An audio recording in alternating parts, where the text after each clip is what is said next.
wow, this is absolutely incredible.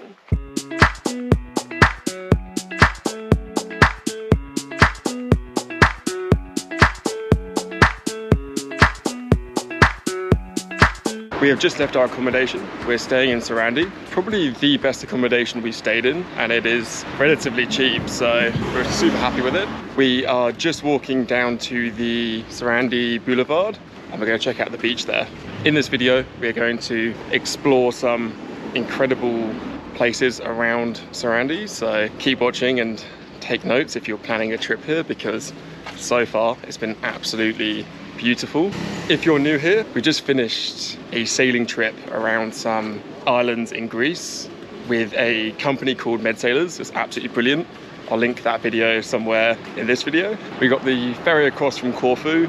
Only took 30 or 40 minutes, so it's really close. Let's walk around Sarandë and see what it has to offer.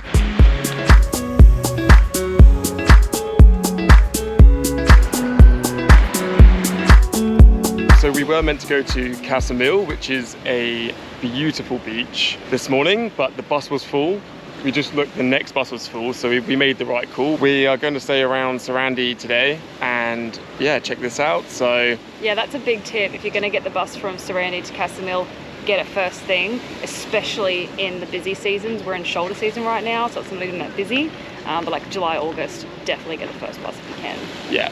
100%. The actual beach here is pretty empty, so yeah, looking forward to checking this out. Yeah, so now we're just on the main boulevard and it's pretty empty, which is nice. So September is a good time to come, I think. Best time, shoulder season, baby. It's a really good time for Greece as well, so yeah, let's crack on. Let's crack on.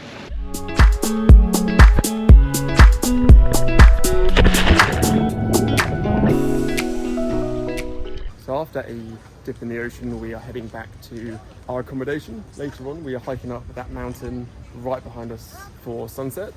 Lots of the beaches here are private. Luckily enough, our accommodation has a private beach, so we were there yesterday, might go there today if the sun lounges are free. It's pretty hot. It's meant to be 30 degrees today, and Rachel's looking for an ice cream.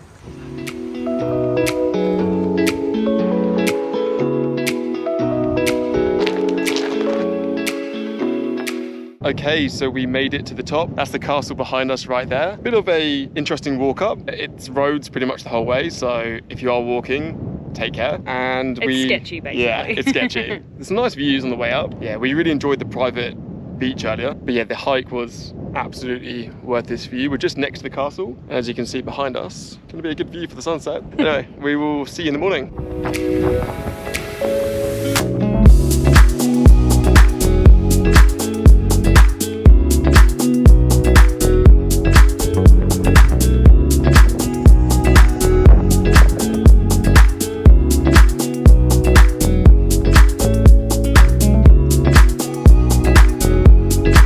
Good morning and welcome to Butrint National Park. We are currently exploring the Butrint ancient village, and it is quite fascinating how much history is here. Good news, the bus from Sarandë had space this morning, so we managed to get a couple of seats, and the bus ride over was pretty nice, and it only costs 150 lek, so yeah, it's pretty reasonable as opposed to getting a taxi. This place opens at 9 o'clock. There were lots of tour groups coming around 8:30, 8:45. We got the 7:30 bus, so we were here with plenty of time, which was great. So we were one of the first ones in the park. So we don't have anyone really near us, which is nice because the tour groups are pretty large. So top tip, if you're coming here in July, August, we're here in September, make sure you come early and be first in the queue, because then you can really explore this and yeah, not have the crowds. So yeah, it's really, really fascinating how you can just walk around this place, and we'll walk around, show some of the history here. I'll put a link to the website below. I was reading some of the history facts on the website, so check that out. There is lots of history here. This dates back all the way to a few hundred years BC. It's amazing you can just walk around it. But yeah, let's go check it out. Rachel's up ahead. How you doing, Rach? So this is the island which we're on, and we are at that point A just over here. And this is the Great Basilica. So we started all the way over here on our tour this morning. We're kind of working our way through.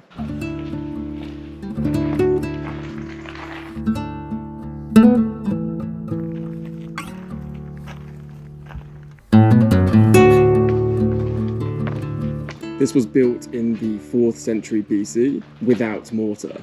So these bricks are just cut perfectly, and it is very impressive. And you can see a groove here, which could have been used for a drain pipe, or it could have even been so that the bricks were level, but it is very impressive to think this is 4th century BC, and this was the gate. Now that's fortified. That is amazing. Like, wow. Rachel's storming the gate. She's off.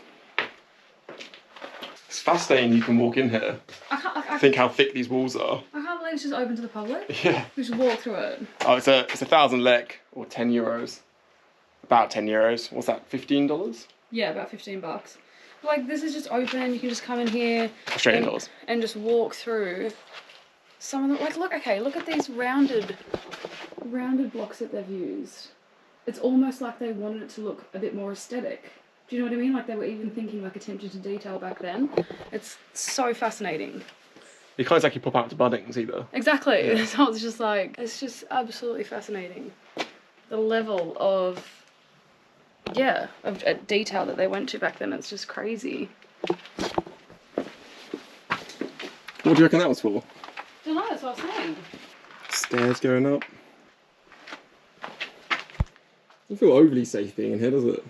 I mean, it's a little sketchy, sure. It's been around for 2,300 and odd years. It's honestly just like, yeah, wow, my mind is blown. Like, and I'll show you this one down here. This one is particularly impressive because obviously this one and this one weren't quite level. So they've come in and like made sure that this goes perfectly with this, and then with this one it's a bit on a lean. Like, that is absolutely incredible. So this is the lion gate. You can see the lion's eating the head of a bull. And the gate is pretty small. I think it might have been dug underground, but... Amazing. Oh my god. Is there a spring up there? Yeah. So yeah, this is where they used to get water, I think. Oh wow. Oh my god. Look, the inscription. Yeah. That's the spring to get water. Wow. Oh my god, it's like making me emotional. Why am I getting like this? This is just so amazing. Oh wow. Wow, wow, wow.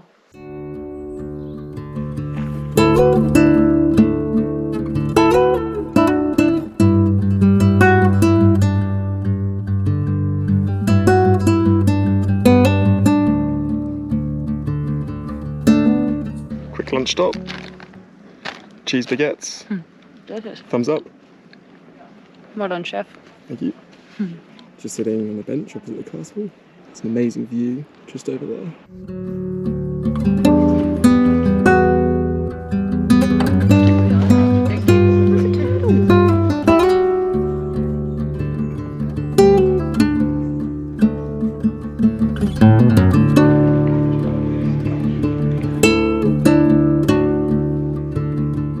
Wow, that was amazing. 10 out of 10. Oh my goodness. Definitely do it if you're coming to this part of the world. Now we're off to Ksamil, which looks absolutely beautiful. So we are pretty hot. It's I think about almost 30 degrees at the minute. Bit of cloud cover, so it's not too bad, but it is. It's good weather for the beach and to go in the ocean to cool off. Yay! So fingers crossed we get the right bus. There are so many buses here, it's kind of chaotic. Only time will tell. That's a good time, wasn't it, Rach? Best time, I mean, it always happens to us.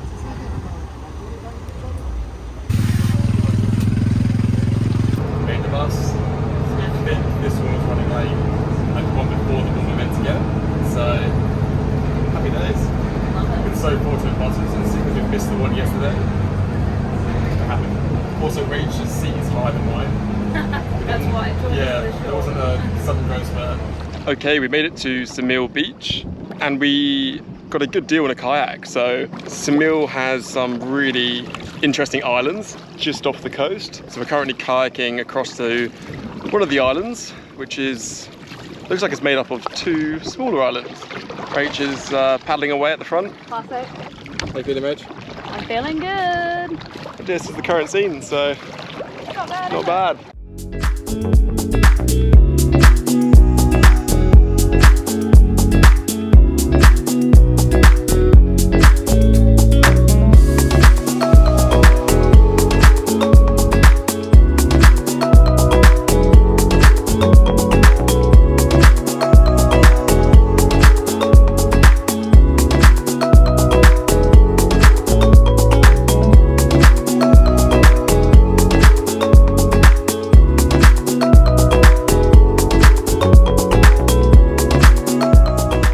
So the first island was pretty fun. This is the second island.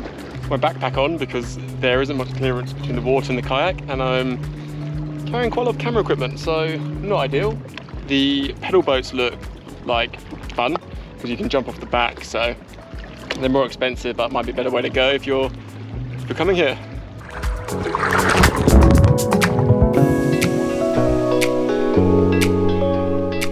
Okay, so we left Ksamil Beach and we're back at our apartment now.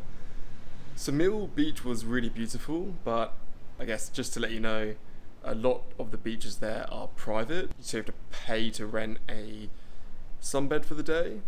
We did the kayak option. Personally, I think the paddle boat option looked a bit better, so if you are going there, I think it's worth a bit more money to jump off the back of the boat and not worry about all your stuff getting absolutely soaked. Anyway, it was still really good, and that wraps up Albania. So tomorrow we are heading to Milos, so that's going to be really good to be back in Greece, and yeah, can't wait for that. So overall, I would say Albania has been, it's not what I expected, and I think there are many factors for that, but hopefully this video gave you some insight into what it's like to travel to this part of Albania. So yeah, there's obviously a lot more to see of the country than just this coastal part. But yeah, tomorrow we have to get a ferry to Corfu, and then we're going to fly to Milos via Athens. So yeah, it's a really big travel day tomorrow. So I hope you enjoyed the video. If you did, give it a thumbs up. We still have some more Greece videos coming, and also when we get back to Australia in 1 week, we're going to start our big lap of Australia as soon as we get a camper. So final sunset in Albania. We'll see you tomorrow in Greece. If you're not subscribed, make sure you are, because the next few videos are going to be epic.